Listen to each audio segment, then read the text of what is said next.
buenos días a todas y a todos.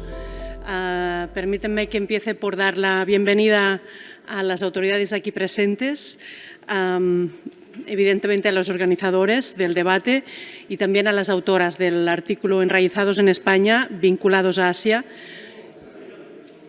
y también a los representantes de las comunidades y en general a todo el público que habéis podido asistir hoy aquí, que habéis querido estar también presentes. Y permitirme hacerle también un agradecimiento especial a Casa Asia, la organización, por la organización de este debate, y a la revista Política Exterior, ahora no veo, aquí, ahora, perfecto, y a la revista Política Exterior por dedicar una de sus ediciones íntegramente a Asia y acercarnos, de hecho, a una región que es la región más dinámica del mundo, creo que coincidiremos todos, y que jugará un papel clave, un papel estratégico en los próximos años. Asia es un continente de oportunidades, no tengo ninguna duda de eso, del que probablemente también coincidiremos que no puede permitirse nadie, ninguna ciudad del mundo que pretenda tener protagonismo en las dinámicas globales, estar ausente y reforzar las relaciones. No obstante, la proyección hacia el continente asiático continúa siendo hoy, después de haber avanzado mucho, sigue siendo un reto permanente y lo sigue siendo por su dinamismo económico, por su peso demográfico, también por su diversidad, por su potencia y su potencial cultural, pero también por su condición de nuevo centro de poder global. Durante los últimos años hemos visto la capacidad de las diásporas para movilizarse, para implicar a actores privados y públicos de sus países de origen, así como su compromiso con nuestra ciudad, con Barcelona. Y creo que uno de los ejemplos más recientes, algunos lo pudimos vivir muy de cerca, ha sido la colaboración y la movilización de todas las comunidades asiáticas en Barcelona durante los terribles primeros meses de la pandemia, para proveer material de protección que aquí no se encontraba y que por las circunstancias del momento pues, estaba mucho más al alcance de los países asiáticos porque ya estaban inmersos en esta realidad. Y yo creo que es cierto también que Barcelona, por su tradición de ciudad costera, por su tradición de ciudad abierta, ha sido siempre una ciudad diversa, una ciudad plural, y hoy lo es más que nunca. En Barcelona tenemos vecinos procedentes de 187 nacionalidades, son muchísimas en nuestra ciudad, es un crisol de nacionalidades. Se hablan 300 lenguas y conviven en nuestra ciudad 27 confesiones y tradiciones religiosas distintas. Otra cifra que también habla mucho de esta realidad de ciudad plural. El 29% de los habitantes de Barcelona han nacido fuera, no solo de la ciudad, sobre todo, sino del territorio español. Es decir, que estamos hablando de 1 de cada 3 prácticamente habitantes de nuestra ciudad que ha nacido fuera del Estado.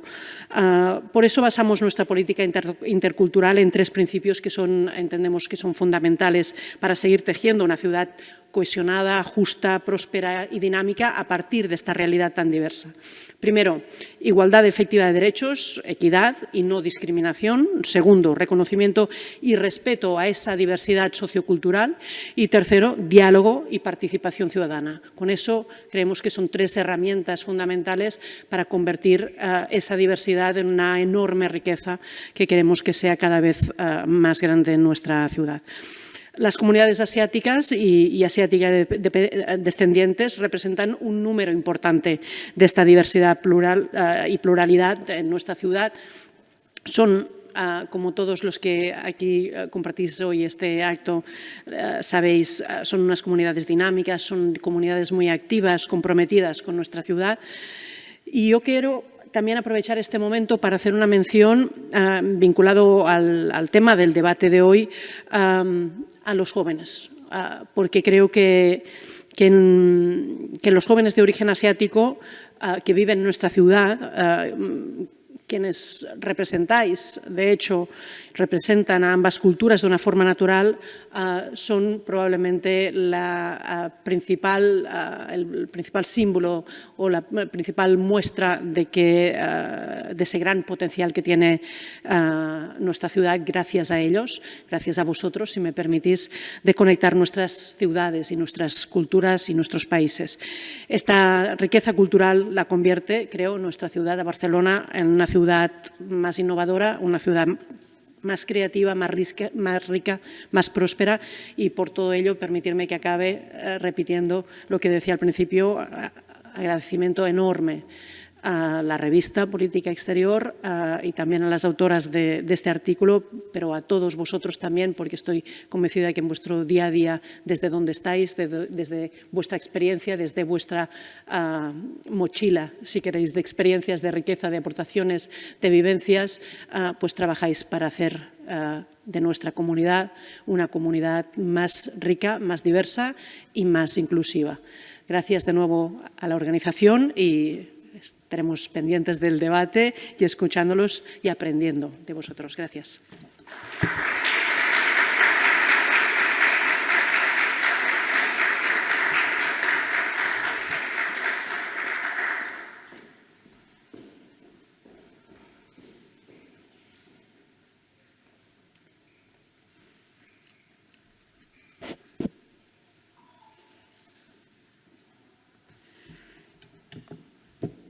Bueno, muchas gracias.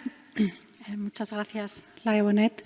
Muchas gracias al Ayuntamiento de Barcelona. La verdad es que es una auténtica gozada estar aquí con todos vosotros.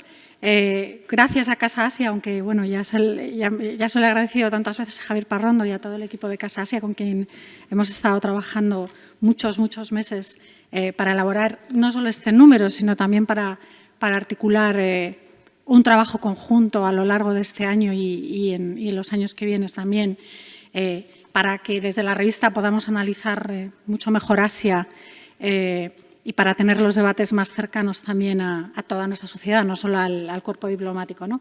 Yo no voy a quitar tiempo a este debate, solamente quiero decir, como directora de la revista Política Exterior, que nuestros vínculos con Barcelona son muy largos, mucho antes de que yo incluso llegase a la revista. Desde el principio, la revista ha tenido un vínculo muy fuerte con el CIDOB, ha tenido un vínculo también muy fuerte con el IEMET, con quien coeditamos una revista dedicada al Mediterráneo que se llama Afkar Ideas, con toda su comunidad de expertos y de analistas, y para nosotros ha sido esencial. Es decir, en las páginas de política exterior, desde que se fundó, hay muchísimas firmas y no voy a decir catalanas, sino de personas catalanas o no catalanas de otros países que están viviendo aquí y que hacen su trabajo desde aquí. Y desde Barcelona se hace un trabajo para nosotros que es referente tanto en el análisis de temas europeos como en el Mediterráneo y también en temas asiáticos, ¿no? Entonces, para nosotros realmente nos parece que es una alianza casi imprescindible para hacer bien nuestro trabajo.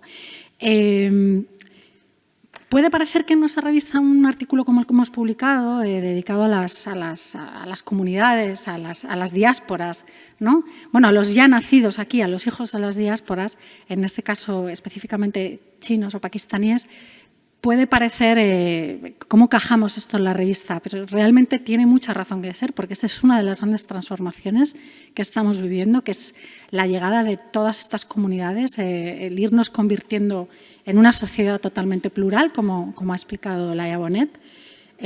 Esto sucede en gran parte desde hace mucho tiempo gracias a lo que está pasando aquí en Barcelona, y todavía tenemos por ver algo que en el artículo no está apuntado, pero que quizás es algo del que tendremos que seguir, que es, uno, cómo nos transforma como sociedad tener estas comunidades tan grandes y tan diversas, y dos, también cómo va a afectar de alguna manera, si va a tener en algún momento alguna traducción a cómo articulamos en nuestros ejes de la política exterior, ¿no?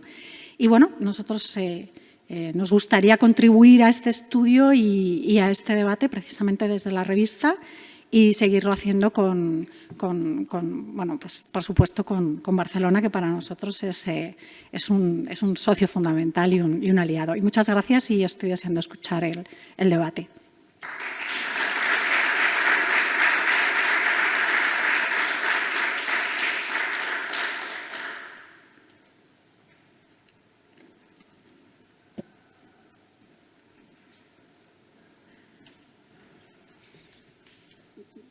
Muy buenos días a todos, buen día y gracias por acompañarnos en este acto de especial importancia para Casa Asia.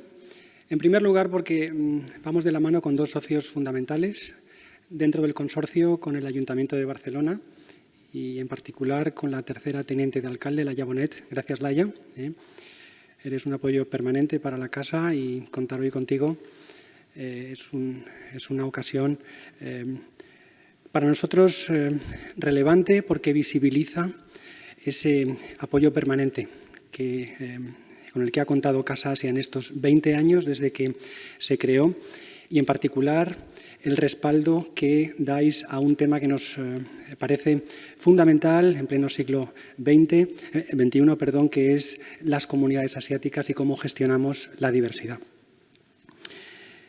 Mi intervención va a ser también corta porque en cuanto acabe se va a iniciar un debate que espero que sea útil para todos. Casa Asia, como decía, cumple 20 años acercando un continente que va adquiriendo cada vez más pujanza en estos años. De hecho, la revista la hemos titulado el número de noviembre y diciembre, el siglo asiático, por esa relevancia que va adquiriendo en las relaciones internacionales y también en otros temas como la pujanza cultural, el dinamismo de sus comunidades, de sus diásporas y en particular de la española. Por ese motivo, Casa Asia ha incluido entre los artículos de ese número especial de política exterior uno dedicado a las comunidades asiáticas para entender los vínculos entre las diásporas y sus países de origen y en particular con China y Pakistán. Y en ese sentido me gustaría, por supuesto, agradecer el trabajo de las dos autoras, Berta Weil e Irene Masdeu, porque creo que han volcado en un ejercicio de condensación toda esa información, acercando desde una perspectiva divulgativa lo que es el papel de las comunidades asiáticas e, insisto, en particular de la pakistaní y china en Barcelona.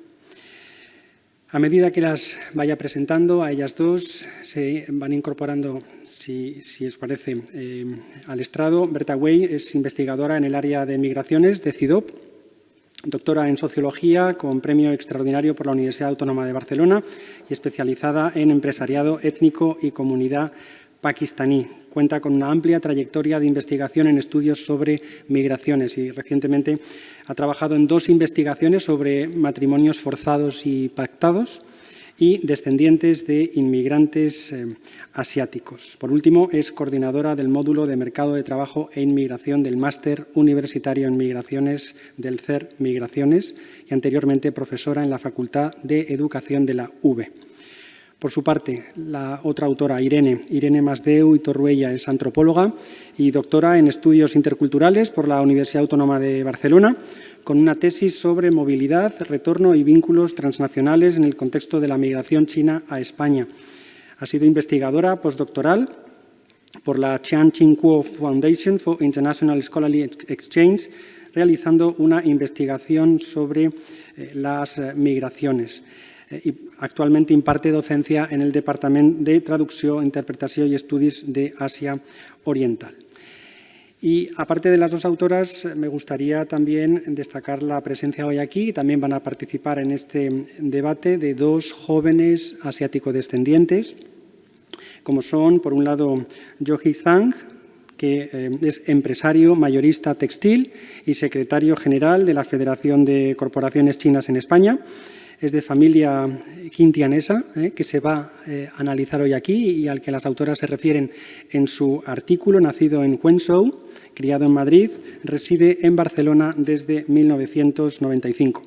Sus vínculos con China son múltiples en el ámbito familiar, formativo y profesional.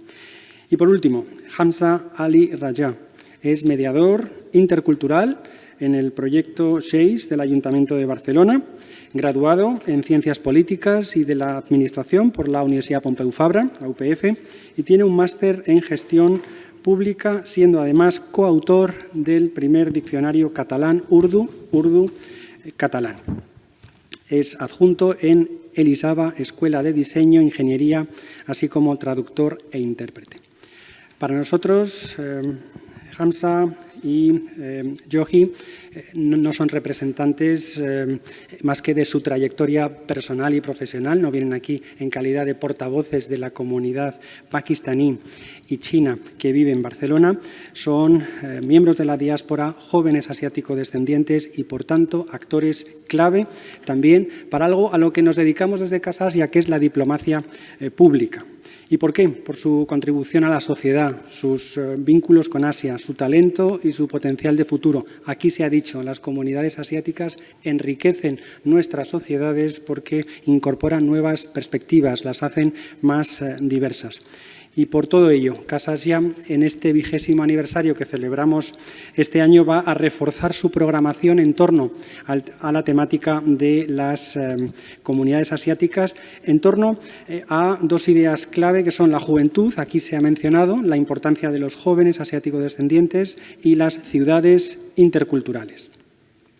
Simplemente agradecer para acabar estas palabras introductorias, la presencia hoy aquí de las autoridades que nos acompañan, como el cónsul general de China en Barcelona, la secretaria general de Igualdad, el Departamento de Igualdad y Feminismo de la Generalitat, el propio comisionado para el diálogo intercultural y el pluralismo religioso, Khalid Ghali, y a todos los que están aquí también hoy compartiendo este acto que para nosotros, como digo, tiene una significación especial.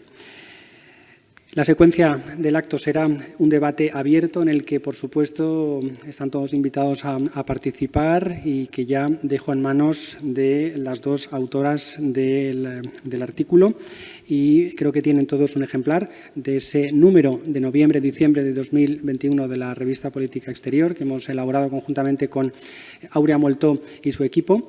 Gracias, Aurea, por recoger el guante de elaborar con motivo de nuestro 20º aniversario un número titulado El siglo asiático y espero que el debate le resulte interesante. Así que, Berta e Irene, pues tenéis la palabra cuando queráis. Gracias.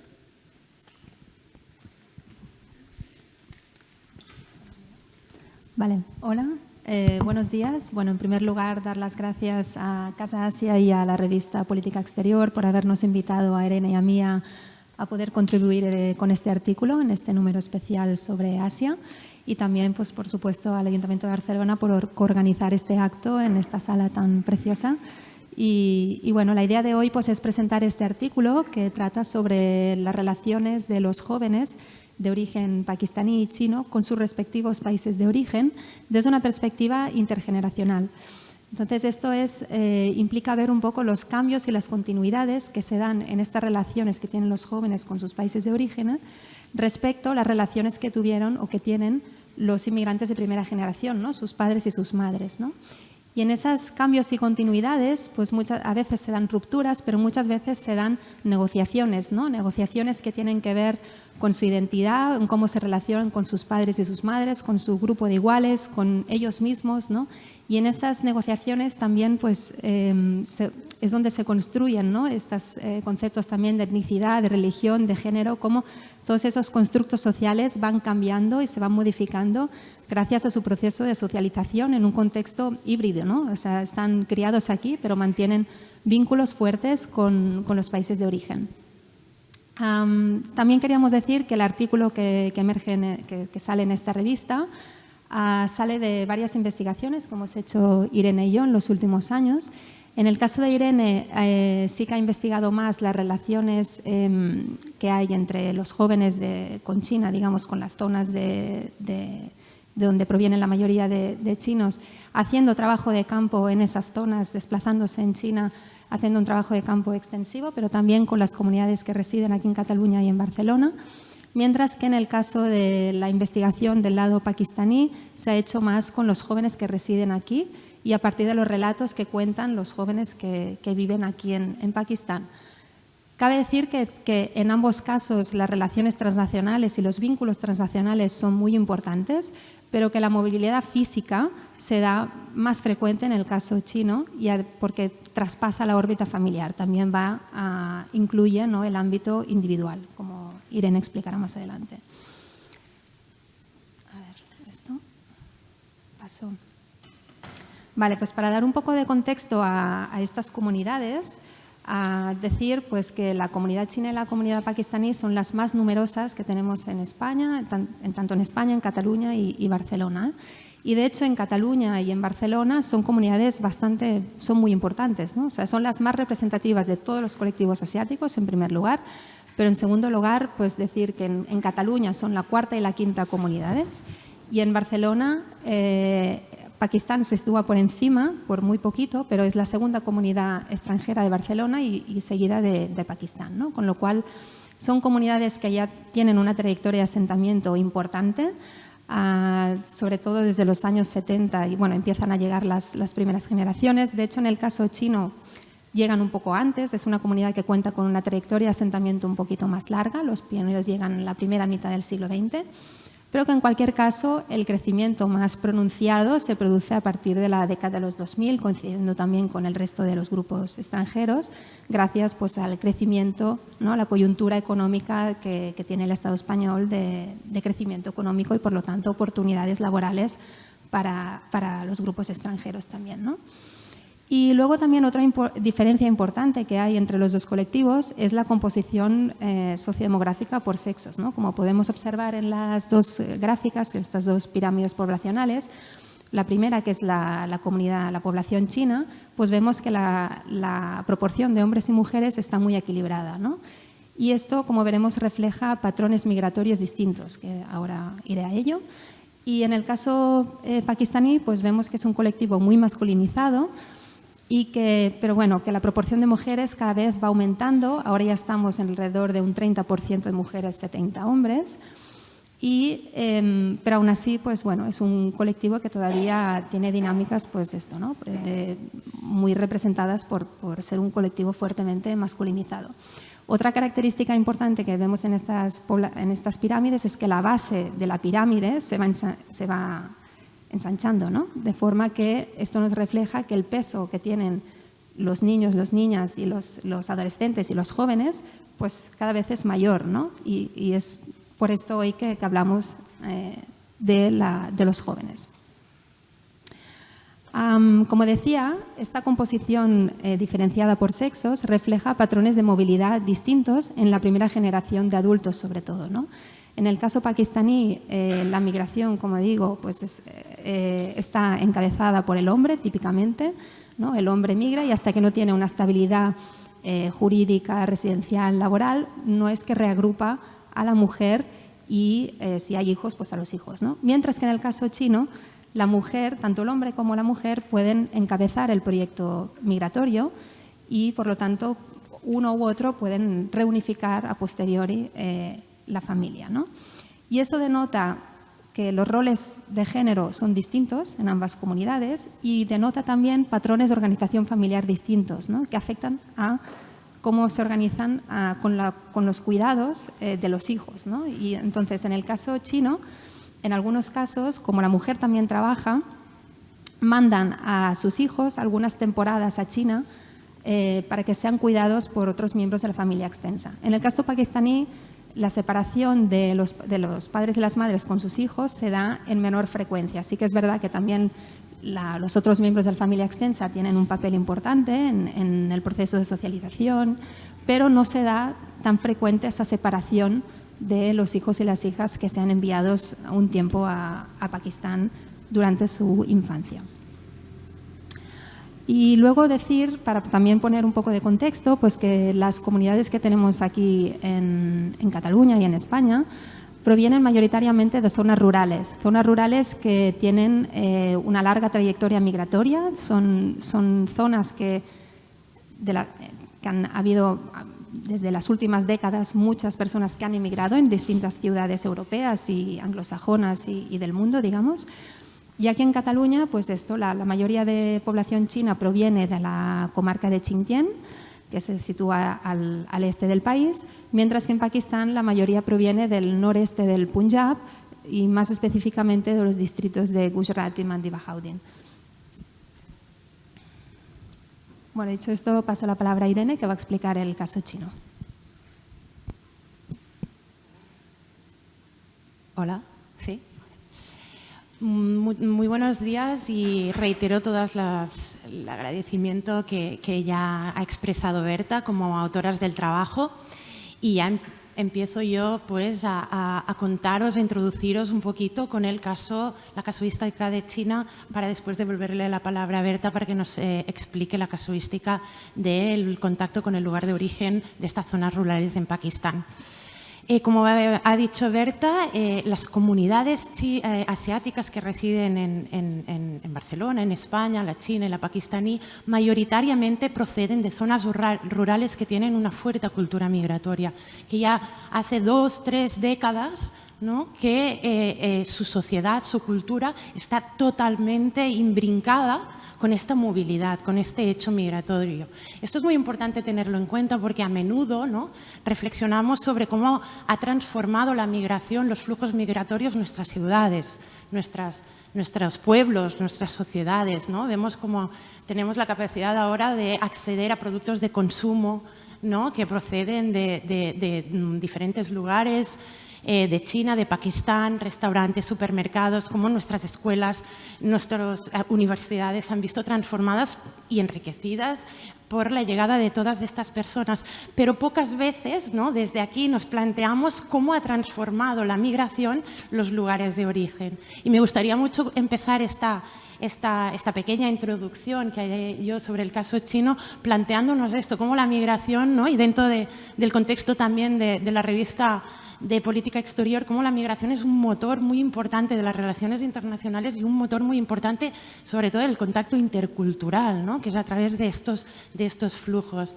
Entonces, aunque, y esto también es importante, que en los últimos años la presencia de personas de origen chino en España ha cambiado mucho y es muy heterogénea. En las universidades está lleno de estudiantes que están llegando cada vez más desde China, personas procedentes de las principales ciudades, no solo de estas zonas rurales, sino que cada vez encontramos a una población de origen china más heterogénea, más diferente en función de clase social, de origen en China, de motivación de la migración, pero aún así es cierto que en esta diáspora tradicional que se inició en los años 80, Xinjiang, este lugar, esta zona rural en la comarca de Zhejiang, para situarnos un poco a los que no están familiarizados con China, estaría al sur de Shanghái. Este es el lugar, ¿no?, de alguna manera, que mantiene un vínculo más importante con España y lo hace a través de los flujos migratorios, a través de estos migrantes.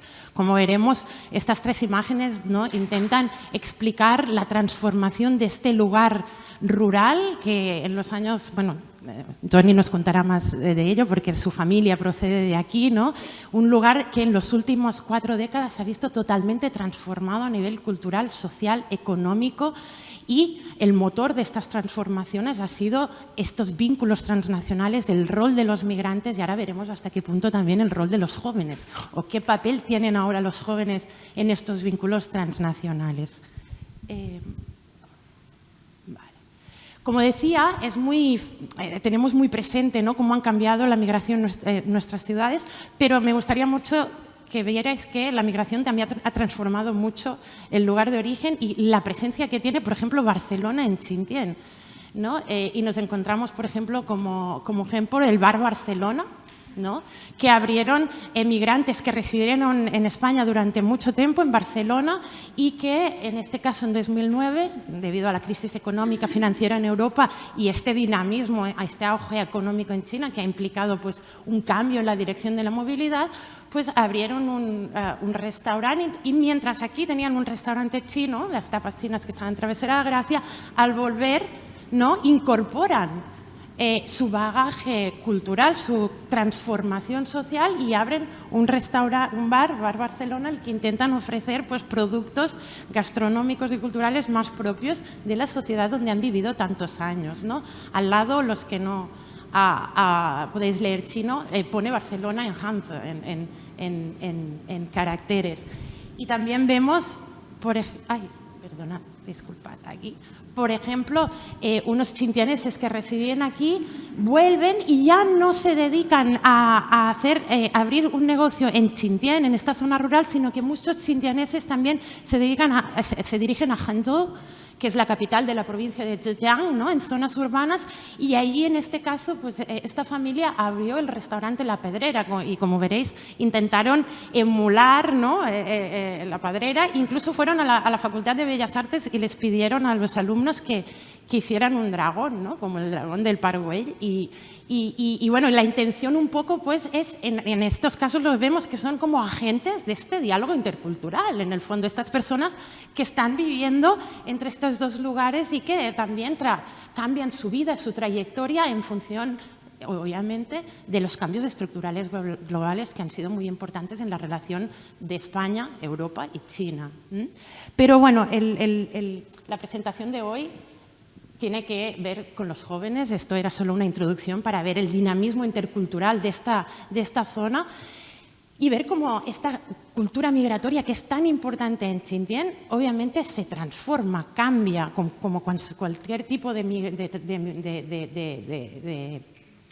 cultura, cambia en función del cambio generacional y también de los cambios estructurales globales. Y en este caso, pues es cierto que a finales de los 2000, a partir del 2008, hay un cambio sustancial en la situación económica de Europa, España y China que implica transformaciones en estos vínculos. Lo que ahora nos preguntaremos y veremos es qué rol tienen estos jóvenes que hemos visto, que están en las pirámides poblacionales, sobre todo en China, que veíais que había una base muy, muy grande, es decir, nos encontramos con muchos jóvenes catalanes, españoles, europeos de origen chino que han nacido aquí, que mantienen un vínculo y que implican en estas zonas rurales de donde proceden.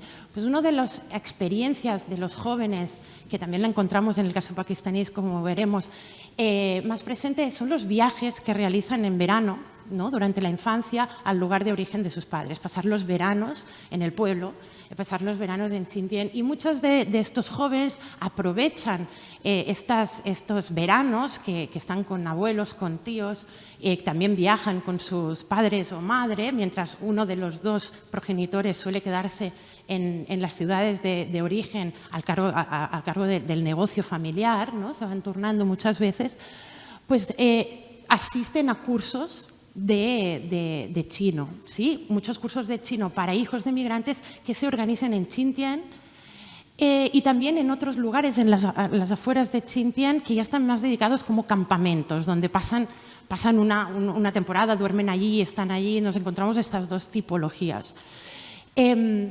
Estos espacios son muy importantes también porque no solo tienen el objetivo de fomentar esta educación transnacional, ¿no? Esta capacidad de tener el capital social y cultural de ambos lugares, no solo conocer el castellano, el catalán, sino también reforzar, ¿no? Desde un punto de vista identitario, pero también pragmático, ¿no? Lo que puede implicar en el futuro poder tener un buen dominio, en este caso del chino, establecer contacto con las personas, con los familiares que no han emigrado, con abuelos, con tíos, pero también hay un punto muy importante que es que ellos establecen contactos con personas de origen chino, como ellos, que viven en diferentes países europeos, con hijos de migrantes chinos en Italia, en Francia, en Portugal, ¿no? Y en estas escuelas son como pequeñas escuelas internacionales de europeos de ascendencia china. Es importante ver cómo esto que os decía, ¿no? De que la migración es un aspecto clave en las relaciones internacionales y cómo Xinjiang es un espacio muy importante para la cultura migratoria. Yo a veces hablo de un cosmopolitanismo rural, ¿no? Es un sitio muy cosmopolita, aunque sea rural, porque... Y en una de las instituciones que más lo vemos es en las escuelas de idiomas. Pensad que Xinjiang desde los años 80 es un sitio rural, en aquel momento alejado de las grandes ciudades.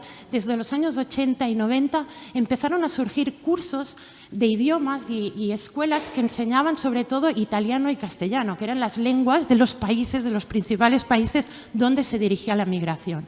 Estas escuelas funcionaron muy bien durante sobre todo el 90 y los 2000, ¿no? Coincidiendo con este momento de grandes flujos migratorios, pero a finales del 2000 estas escuelas que daban cursos de lenguas europeas para futuros migrantes empezaron a transformar los cursos para ofrecer cursos de chino para los descendientes de los migrantes. Coincidiendo con este cambio estructural global, ¿sí?, vieron que había menos personas con intención de emigrar, pero que había cada verano más y más presencia de descendientes de migrantes chinos con una necesidad y unas ganas de aprender el idioma chino. Entonces, es interesante ver cómo el cambio de orientación de estas escuelas de alguna manera ilustra el cambio de las movilidades entre los dos lugares.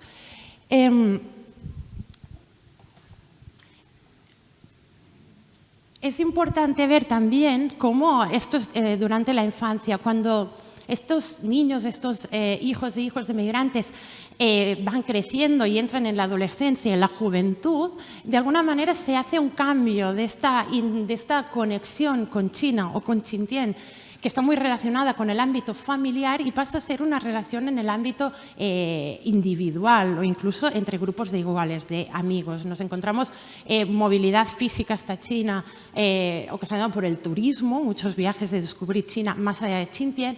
Y los estudios, ¿sí? Sigue siendo el estudio del chino en época de juventud una clave importante en estas relaciones internacionales. Entonces, muchos de los descendientes de migrantes chinos, cuando acaban sus estudios universitarios aquí, suelen ir o tienden a ir a China a estudiar chino en una de las universidades de las grandes ciudades que ofrecen cursos de chino para extranjeros. De alguna manera, esta movilidad educacional por estudios se enlaza en ocasiones con una movilidad laboral y muchos de ellos por este dinamismo que se afrontaba, del que hablábamos mucho al inicio, ¿no? Este dinamismo de China hace que estén cambiando la dirección de la movilidad, ¿no? Y hay estos flujos migratorios que van ahora desde España hacia China, tanto de los migrantes de la primera generación, pero también lo que nos interesa ahora es cómo los descendientes de migrantes también miran hacia China.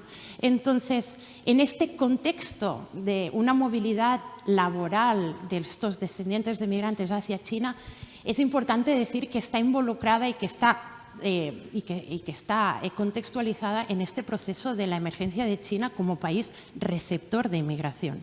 ¿Sí? China está haciendo un cambio en los últimos años, no solo de ser un país emisor, sino que está haciendo un cambio de ser un país de receptor, creando toda una serie de políticas públicas también dirigidas a esta nueva situación. Entonces, para finalizar muy rápido, explicaros un poquito una investigación que estuve haciendo yo en 2017 en Shanghai, donde entrevisté a jóvenes universitarios de origen chino que, debido a la situación económica de finales de los 2000 aquí, habían decidido que para poder conseguir una movilidad social ascendente y trabajar de aquello por lo que habían estudiado, por lo que se habían formado, necesitaban hacer una movilidad física, una migración, y China se presentaba como el lugar, como este lugar potencialmente que les permitiría encontrar trabajo relacionado con sus estudios. Entonces, vemos que había jóvenes de entre 20 y 35 años, muchos licenciados y con másteres en administración de empresas, arquitectura, diseño interior, ingenieros, que tenían como motivación encontrar oportunidades laborales. Nos encontramos con diferentes trayectorias laborales, gente por contra ajena, y luego, como explicará Johnny, que no entro mucho en este tema porque te quiero dejar la palabra a ti, pero nos encontramos también a muchos descendientes empresarios, ¿no? que se dedican a negocios transnacionales, heredando de su familia o creando ellos nuevos negocios transnacionales, y que también implica una movilidad física, ¿no? Viajes hasta China, que nos lo contará Johnny en el momento del debate.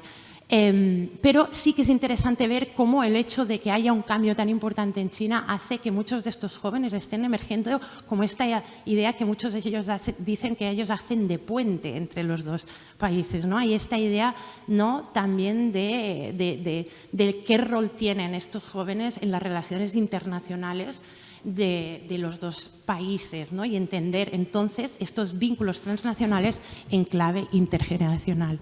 Y ahora le paso la palabra a Berta para hablar del caso pakistaní. Vale, gracias. Pues,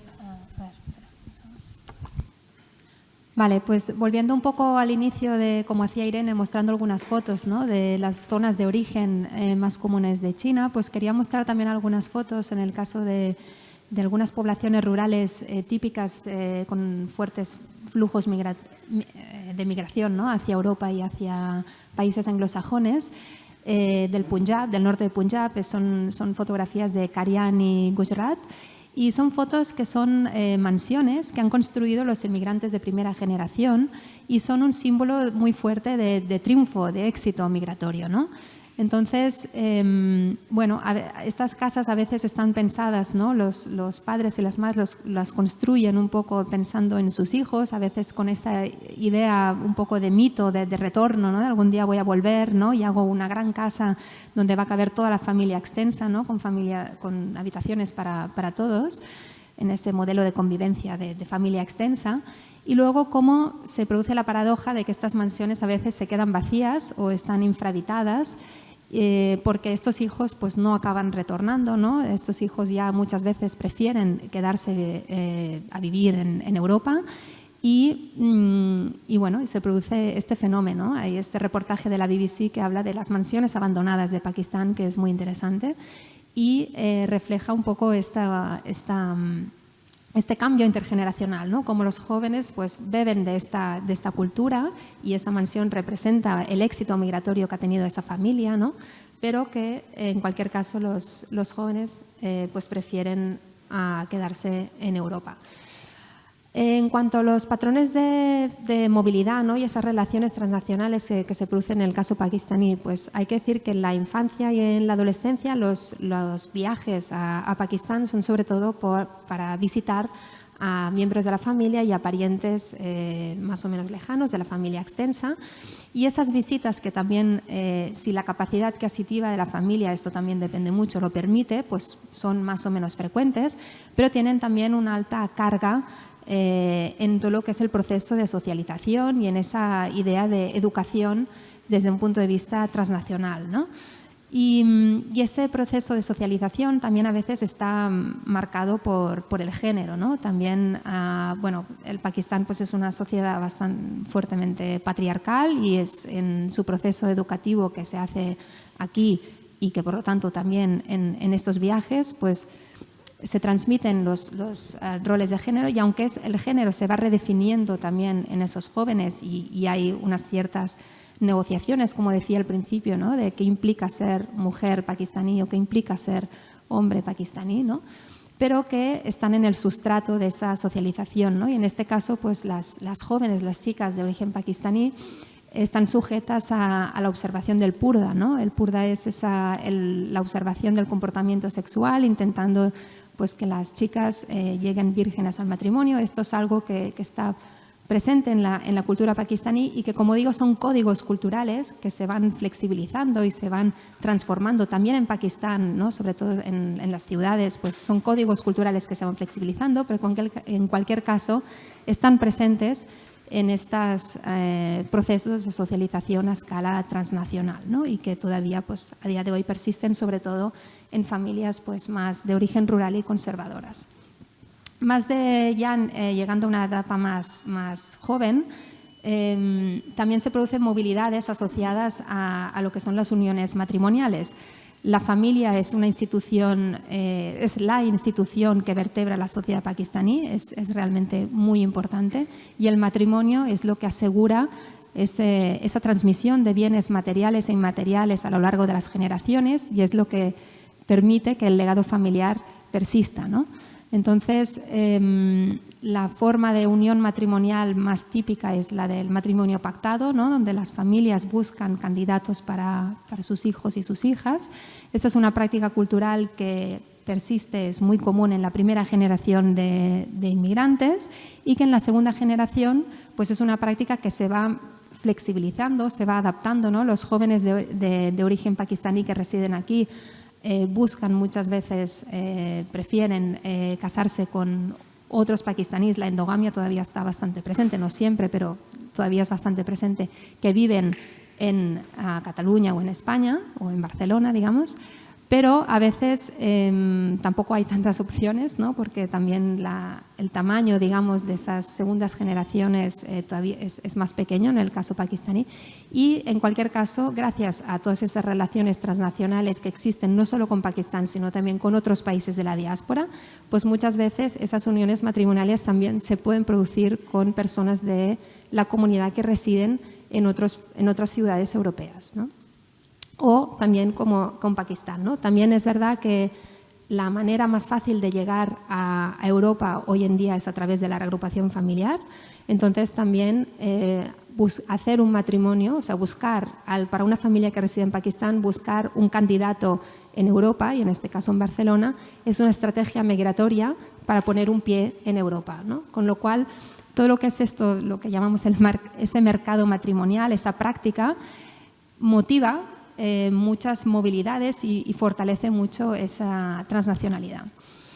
Y por último, decir que por motivos laborales, aquí hay también una gran diferencia con el caso chino, pues Pakistán no es un país que ofrezca grandes oportunidades para los jóvenes que viven aquí, para que puedan desarrollar trayectorias laborales a nivel individual, pero en cambio sí que cabe destacar pues que el patrón de incorporación laboral aquí en el caso pakistaní es sobre todo a través de los negocios propios, y estos negocios que iniciaron sus padres o tíos o digamos miembros de la familia de la primera generación se alimentan mucho de vínculos transnacionales, ¿no? O sea, poder abrir un negocio también es gracias a poder tener capital financiero, cultural, humano, información que fluye por los canales de la comunidad, también desde Pakistán hasta aquí o desde otros puntos de la diáspora hasta llegar a Barcelona. Y los hijos pueden participar de esta gestión de los negocios, ¿no? Y normalmente ya los hijos y las hijas pues tienen capacidad para innovar en estos negocios, pero también beben de estos vínculos transnacionales que tienen los padres en sus negocios, ¿no? Y en cualquier caso también un patrón de movilidad que se puede dar por motivos laborales es aprovechar los vínculos que tienen, por ejemplo, con Inglaterra, ¿no? De familiares que vienen a Inglaterra y buscar oportunidades laborales en aquel país pues aprovechando estas relaciones. Y bueno, paso la palabra para la última diapositiva a Irene para las conclusiones. A título de conclusiones, ¿no? Esta movilidad en clau comparativa ha quedado bastante claro ya por las exposiciones de los dos casos, pero sí que nos gustaría cerrar un poco esta exposición antes de dar la palabra a Hamza y a Johnny. Como hemos visto, durante la infancia y la adolescencia hay similitudes y diferencias, ¿no? entre los dos casos. Hay similitudes muy importantes, sobre todo porque las dos comunidades están basadas en la familia. La familia es muy importante tanto en el caso de la diáspora pakistaní con China, y esto en relación a los hijos es muy importante por esta centralidad de la socialización y educación transnacional. Entonces vemos que durante la infancia viajan, ¿no? los hijos de estas familias viajan a sus lugares de origen para aprender el idioma, el contexto, las pautas culturales, conocer y estar en contacto con la familia extensa que no reside en España. Entonces vemos cómo en los dos casos, en los dos países, en las dos diásporas, hay estos vínculos transnacionales ligados con la familia y con el aspecto de la educación. A nivel de diferencias, las principales diferencias surgen por la variable del género. Como ha contado muy bien Berta, solo decir que sí que en el caso pakistaní las visitas, ¿no? de los niños y jóvenes están centrados por esta observación del purda, ¿no? y hay un componente de género importante.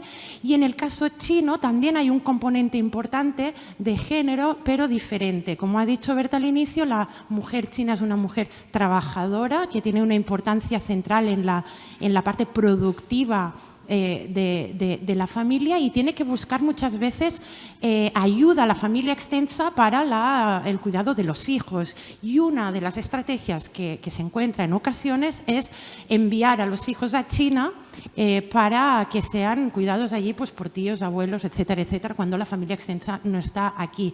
En este caso, entonces, nos encontramos con una movilidad de los hijos que es más prolongada en el tiempo, que va más allá de estas visitas, cuando en el caso del Pakistán rara vez estarían los hijos en Pakistán sin las madres, ¿no? Que esta es una gran diferencia.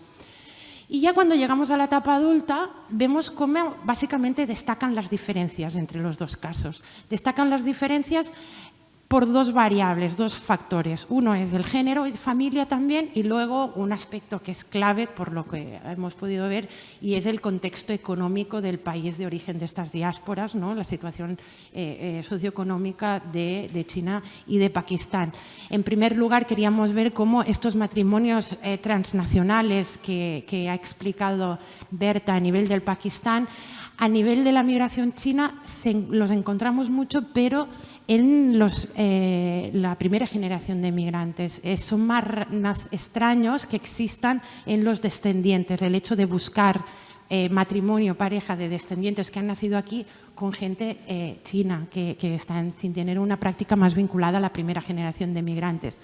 Y finalmente, esta movilidad física por temas laborales vemos que es muy importante en el caso de la diáspora china, por la transformación del país, ¿no? De pasar a ser un país pues, con este dinamismo y esta atracción de la migración internacional, mientras que en el caso del Pakistán esta movilidad física por motivos laborales no se dirige tanto, sobre todo entre los universitarios, tanto al Pakistán, sino a otros nodos de la diáspora, como ha contado Berta.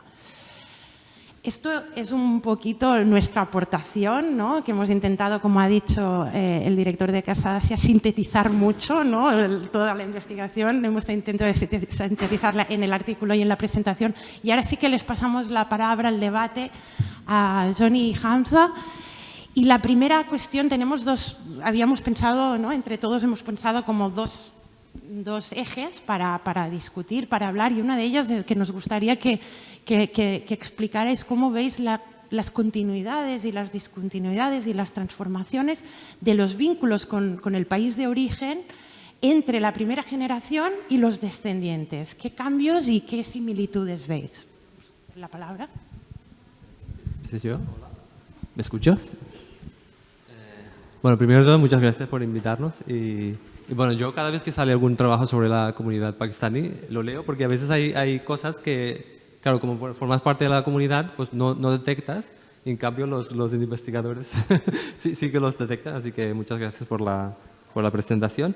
Bueno, respecto a la pregunta que planteabas, bueno, cambios siempre los hay, porque al final la sociedad evoluciona.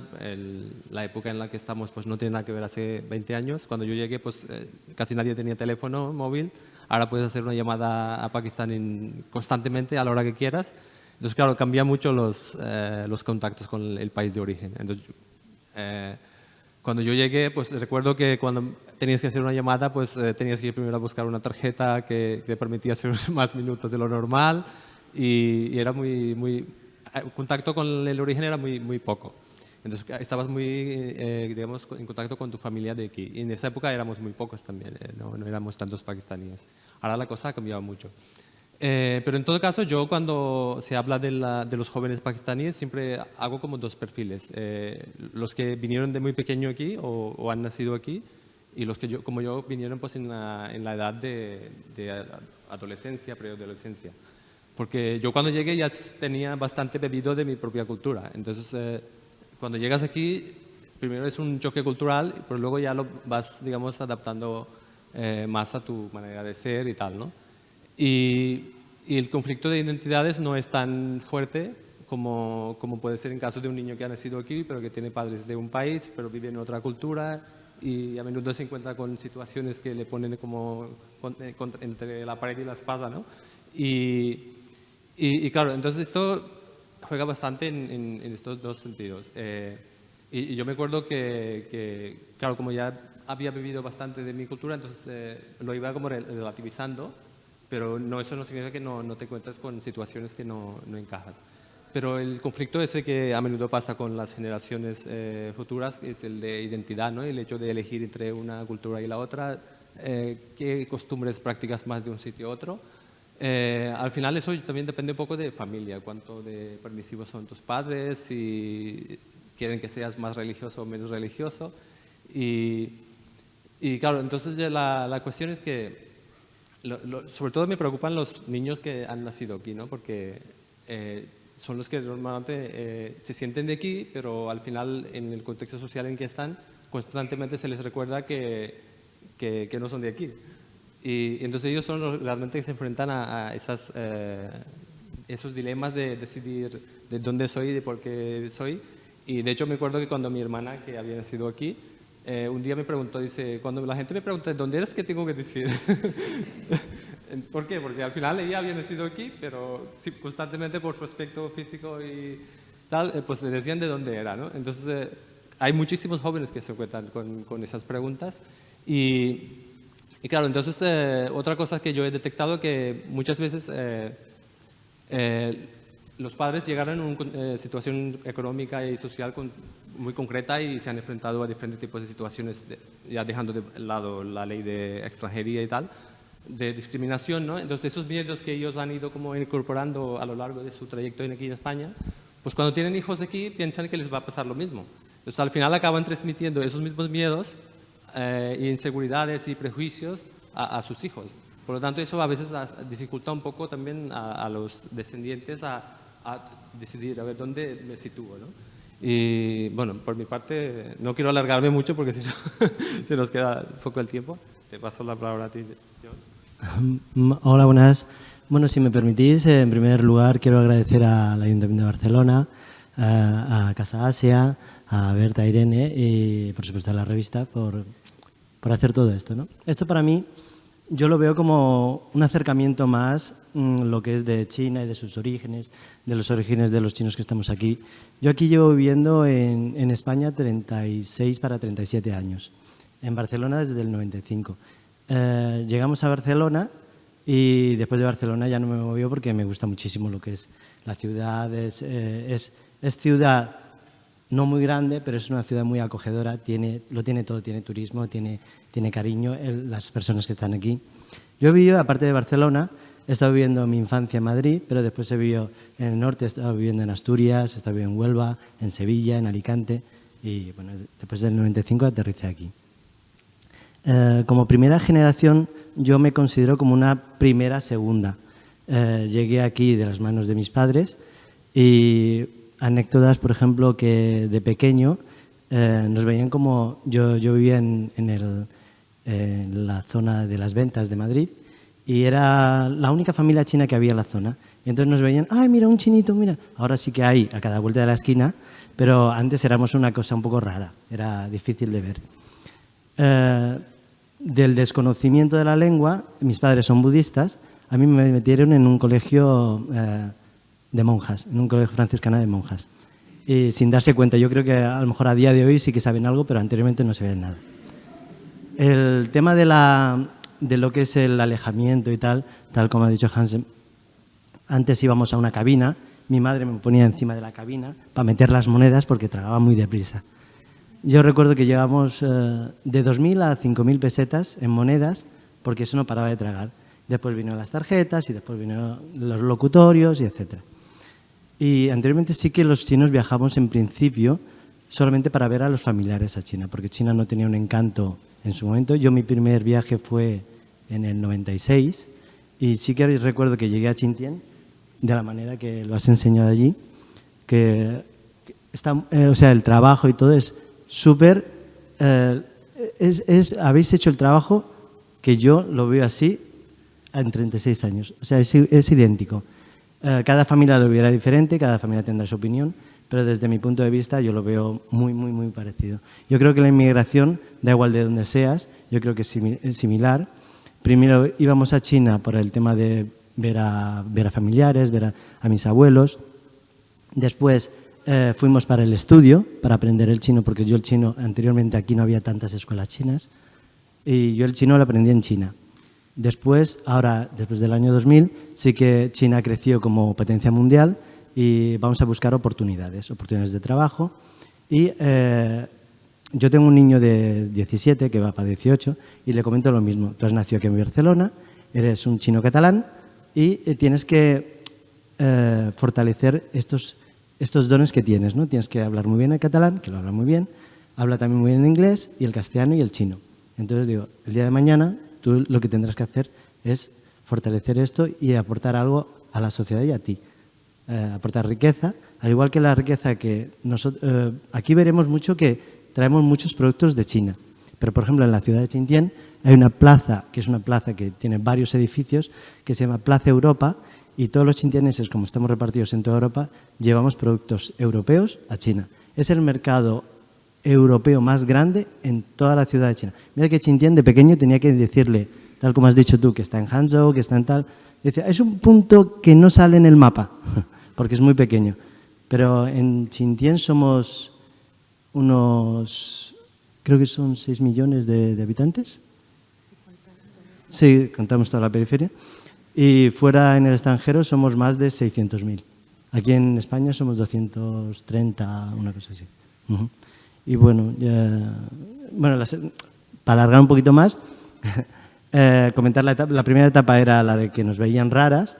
En el año finales de los 90, principios del 2000, ya hubo una masa migratoria que fue como nos vieron que veníamos aquí a buscar trabajo. Y ahora después, a partir del 2015, cuando ya el país mejoró, nos veían con otra cara de ojos, como cuando vemos a japoneses, que antes se veía un asiático con una cámara es un japonés, pues ahora puede ser también un chino. Y bueno, ya está. Paso la palabra. Vale, sí, bueno, muchas gracias. Teníamos también otra pregunta, ¿no?, que va un poco en la línea de cuáles son las potencialidades que veis que pueden tener los jóvenes de origen chino y pakistaní en las relaciones entre España y China y Pakistán a nivel cultural, empresarial, diplomático. ¿Qué papel creéis que pueden jugar los jóvenes de hoy en día para fortalecer estas relaciones? Bueno, para mí son la clave, o sea, que es como el punto de equilibrio entre las dos culturas. Lo que pasa que a veces tengo la sensación de que tanto el país de origen como de destino no nos toma en serio, digamos. Estamos como en un terreno de nadie y no se, digamos, aprovecha suficientemente el potencial que pueden ofrecer estos inmigrantes que los llamáis híbridos, ¿no?, que tienen de las dos culturas. A terreno, por ejemplo, yo el otro día miraba un vídeo de YouTube y, claro, en Reino Unido, por ejemplo, hay una gran tradición de migración, ¿no? Y los pakistaníes ya llevan 6, 7, 8 generaciones.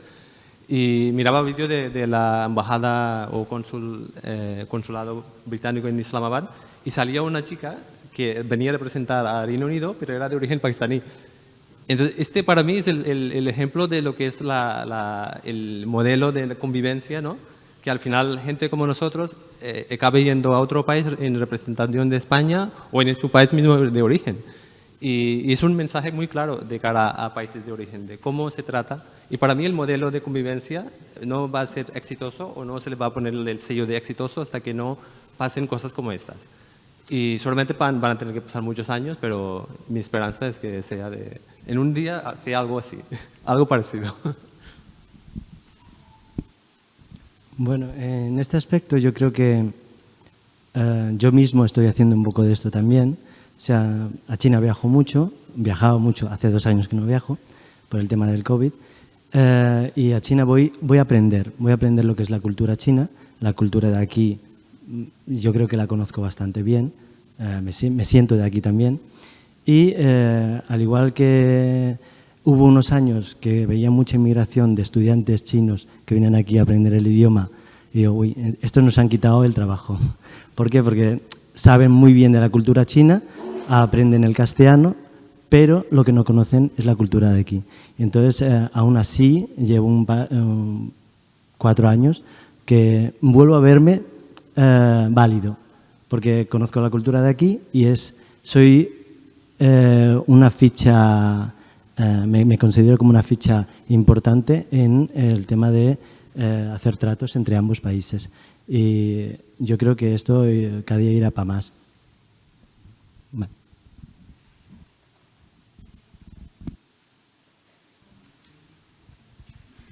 Sí, sí. Bueno, yo os quería agradecer muchísimo y puntualizar dos cosas que creo que han salido que son muy interesantes de lo que habéis dicho. Lo que has dicho tú de esta gran heterogeneidad y diversidad, ¿no? No es lo mismo tú que tu hermana, y lo has explicado muy bien, y esta sensación de, como tu hermana que nace aquí, que te tiene que preguntar, ¿y tú qué dices cuando te preguntas de dónde eres? Yo creo que es el gran reto que tenemos todos y como sociedad también catalana, ¿no? O sea, ser consciente de esta gran diversidad y heterogeneidad, y me parece que has dado muy bien en el tema, ¿no? Sí, no, de hecho, yo constantemente tengo conflicto con mis compatriotas, o sea, Claro. simplemente por diferencia de opiniones. Y yo me acuerdo que la gente que es de mi pueblo y vive aquí ya me llaman el europeo directamente. Porque no encajo en su perfil de lo que tenía que ser un pakistaní, y en cambio la gente de aquí no encajo en su perfil. Por lo tanto, es como... Entonces, tengo que manejarlo bien, porque si no... Claro. Tendría constantemente muy... un conflicto de identidad, de dónde voy y dónde vengo, ¿no? Entonces, sí... Pero bueno, por eso digo que no solamente nosotros, la gente, o sea, que las sociedades también tienen que ir adaptándose a esas nuevas realidades, porque ahora vivimos en un mundo globalizado y te plantas a China en cuestión de horas, o sea que o cambiamos o nos enfrentaremos a conflictos constantemente. Totalmente. Y otra cosa muy importante que ha dicho... Bueno, yo también lo veo así. Anteriormente mis padres no me veían. Si me caso con una española me dicen, oye, no puede ser porque en casa si entra esta no nos comunicamos, no nos hablamos. En mi caso ya es diferente. Si mi hijo se casara con una de aquí, ningún problema porque no hay ninguna barrera de ningún lado. Y yo creo que somos personas del mundo. O sea, tarde o temprano, esto le faltan unos años para que la gente te pregunte de dónde eres. Pues soy del mundo. Y en Francia nos llevan unos años. Yo tengo primos en Francia que están... tengo una prima que está casada con un africano. Tengo un sobrino que tiene la pareja es marroquí. O sea, eso es riqueza. Para mí es riqueza. Sí, al final acabas adoptando un rol como genérico, ¿no? Sin poner en conflicto las dos identidades. Entonces, ¿de dónde eres? Del mundo. Para no decir cuál país, ¿no? Pues sí, al final acabarás siendo algo así. Y en el tiempo irá cambiando, ¿no? Tú lo has dicho, tu hermana pequeña, tus hijos, pues lo que vendrá. Bueno, estaríamos aquí charlando mucho, pero a lo mejor la gente que estáis aquí tenéis alguna pregunta. Es el momento de...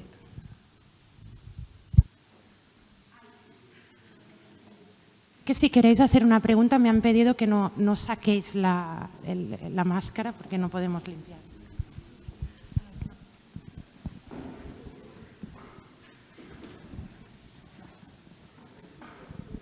Bueno, hola a todas, a todos. Soy Ana, vengo de Xinjiang, ¿vale? Soy una generación de inmigrantes chinos de aquí también.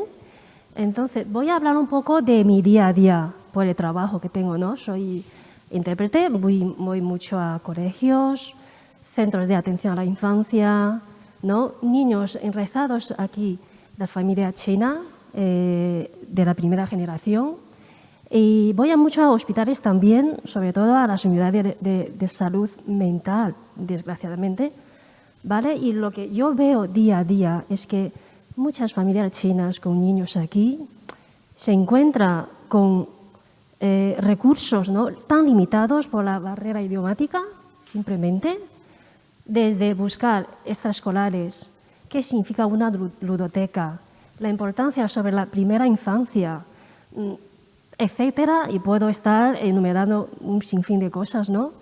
Yo pienso que, y luego todas estas desconocimiento de los padres afectan negativamente luego a la educación de sus hijos, por no tener acceso a los recursos públicos de la atención a la infancia, etcétera. Y entonces, ¿esto en qué se traduce? Se traduce pues en fracaso escolar, pérdida, o sea, no saber la identidad del niño o la niña. Soy china, soy de aquí, soy catalana. También se traduce en problemas de relaciones interpersonales. Y luego, en la última instancia, muchas veces pues tienen que intervenir psicólogos o psicólogas, ¿no? Entonces, yo pienso que me duele mucho cuando veo estos casos, porque lo vives, ¿no? Porque soy china, porque soy la segunda generación, porque soy madre también. Y pienso que sería muy interesante un estudio sobre la infancia, los niños y las niñas enraizadas aquí en esta tierra, cómo viven, qué problemas tienen, apoyo, qué apoyos y ayudas a las familias podemos ofrecer. No sé, por ejemplo, sesiones informativas a las familias para resolver el sistema educativo español, la ley de protección a los menores de aquí, cómo funciona, y cuando te encuentras con un cierto problema, ¿a quién debes acudir? Quería exponer esto.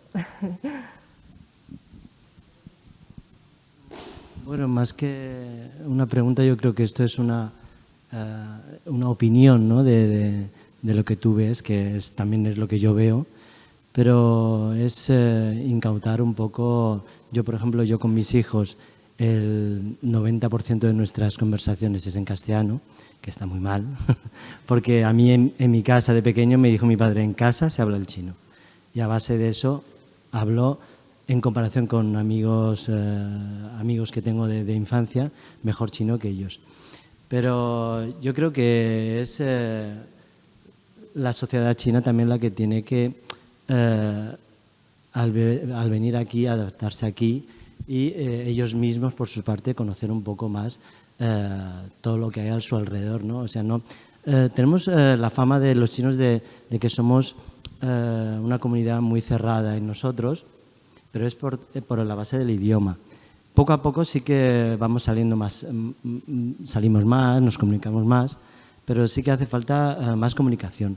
Supongo que en este trayecto es muy importante la labor que estás haciendo tú, que es el tema de la traducción, pero aparte sí que estaría muy bien incluir el idioma, por ejemplo, en temas de ayuntamiento, temas de ayudas, para que la gente se informara de primera vista, que no tuviera que preguntar. Esta es mi opinión.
Sí, es claro que hay que integrarse aquí en el país donde vives, y también está claro que hace falta un poco más de ayuda por parte del gobierno. Sí.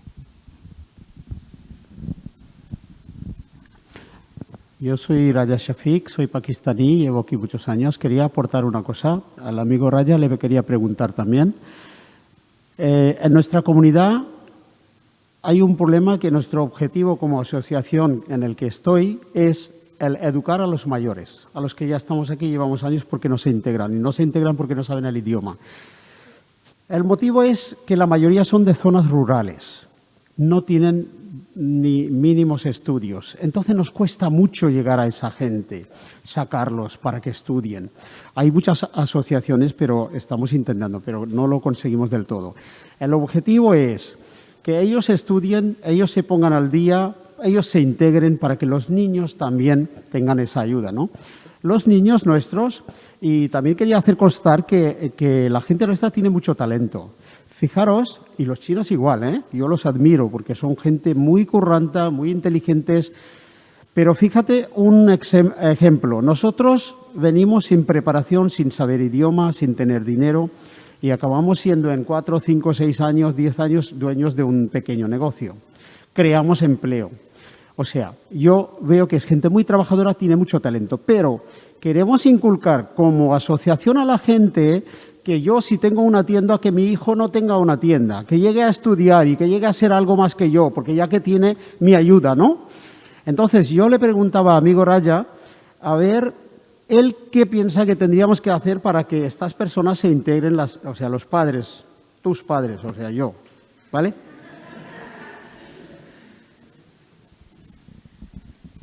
Gracias.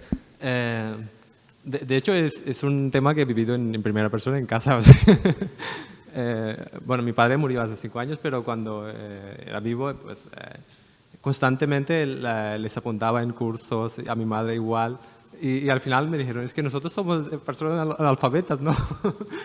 Entonces al final nos dimos un poco por vencidos, porque casi era imposible hacerlo. Pero yo creo que falta un poco también de hacer como trabajo psicológico y decir a la gente que al final venimos aquí para unos cuantos años, pero acabamos muriendo aquí. O sea que incluso ya próximamente veo cementerios musulmanes aquí en España. O sea que no nos iremos. Yo ya te digo que no estoy pensando en mi futuro en Pakistán. Entonces yo a menudo, particularmente, hablo con las familias e intento transmitir esa idea de que al final estarás aquí.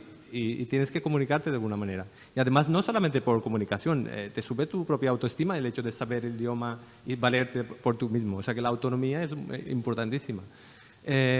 Sí, va a costar, pero yo creo que tenemos que hacerlo. Sí, sí.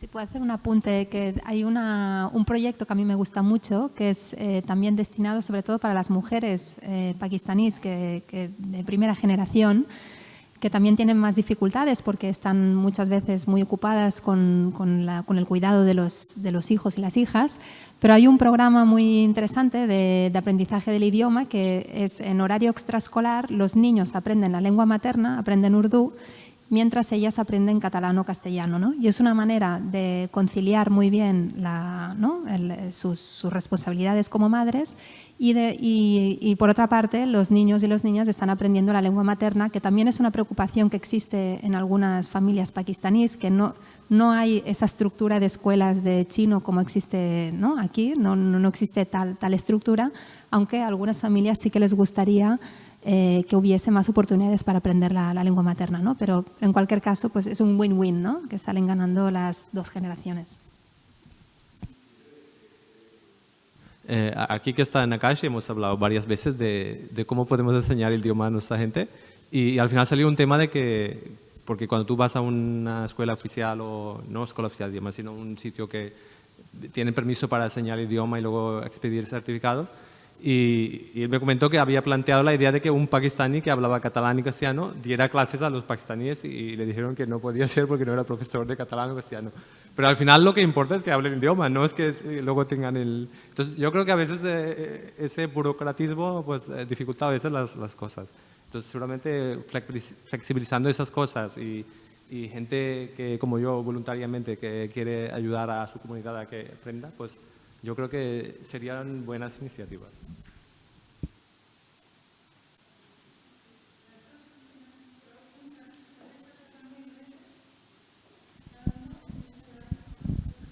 Sí, hola, buenas. Yo me llamo Adrián, yo llevo 15 años viviendo en China, soy el ejemplo quizá contrario al vuestro y entonces me siento muy identificado.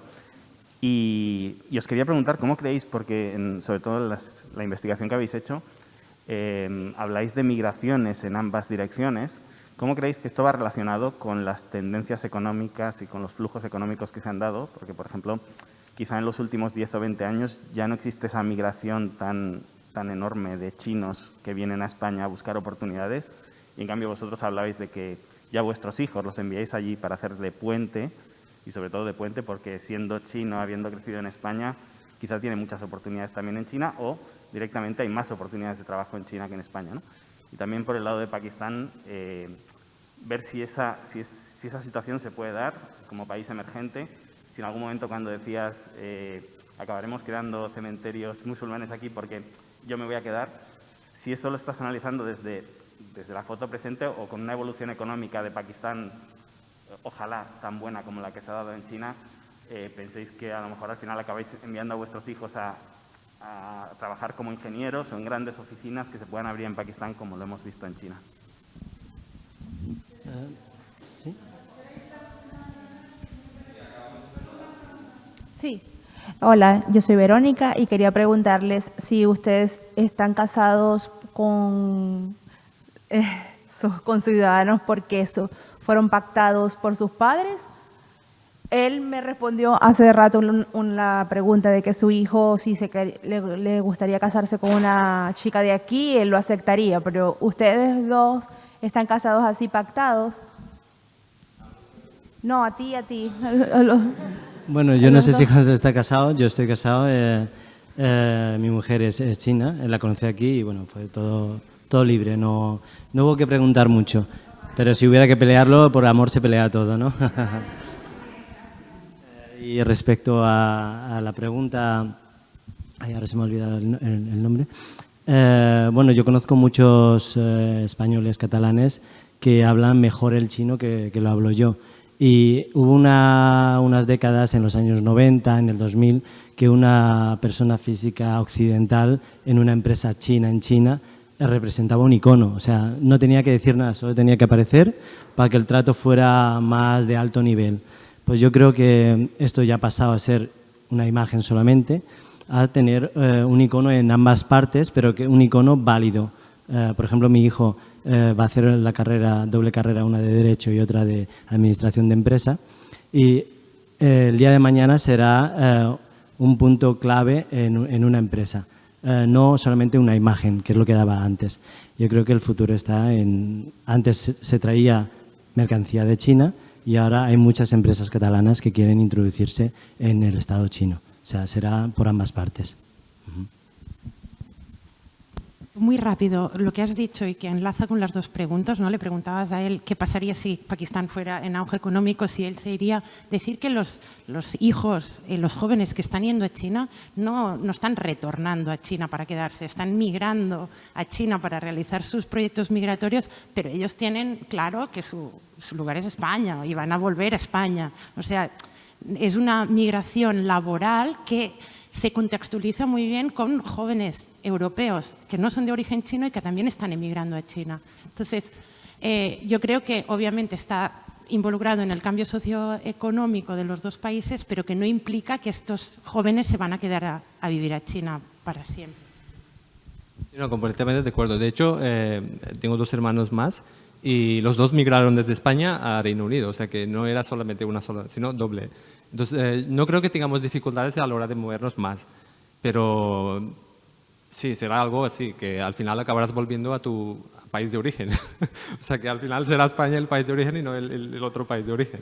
Entonces, puede darse esa situación, seguramente en próximos 20, 30 años pasará, pero no creo que nuestros hijos, si es que tenemos algún día, pues vayan a quedarse, o a lo mejor sí, como nos está pasando a nosotros, o sea que no sabemos.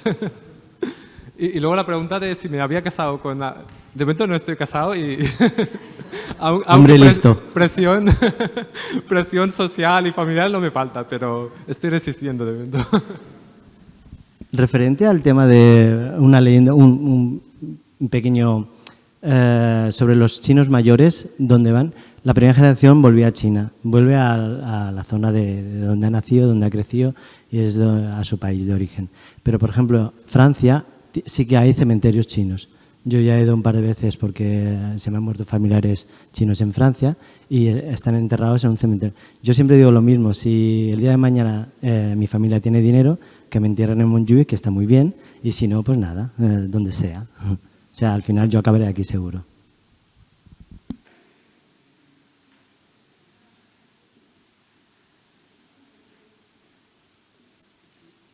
Bueno, yo creo que podemos ir cerrando. El debate ha sido muy interesante, al menos desde nuestra perspectiva, gracias a todas las instituciones, todas las personas que lo han hecho posible, en particular, insisto, a la institución que nos alberga, el Ayuntamiento de Barcelona, a nuestro socio en esta actividad que esperamos que tenga continuidad, Áurea, la revista Política Exterior, a todos vosotros que nos habéis acompañado hoy aquí.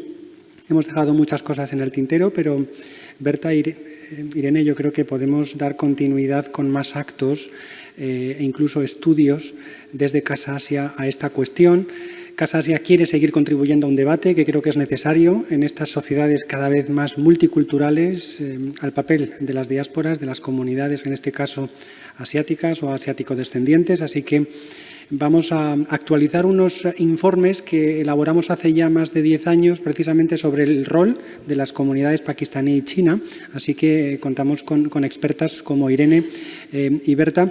Gracias sobre todo también al equipo de Casa Asia y en particular a Gael, que es nuestro punto focal para temas de diversidad, que ha hecho un gran trabajo en este acto. Y lo dicho, esperamos contar con vuestro apoyo en estos 20 años de Casa Asia, siguiendo este y otros temas de actualidad sobre Asia. Muchísimas gracias por habernos acompañado. Gracias, cónsul, otra vez, y a todas las instituciones que han estado hoy aquí presentes. Y espero que este debate haya sido provechoso y útil. Si queremos un poco de partir con las autoras o con las dos personas que han compartido con nosotros hoy su experiencia personal, pues yo creo que hay posibilidad ahora después del acto. Muchísimas gracias y buena tarde.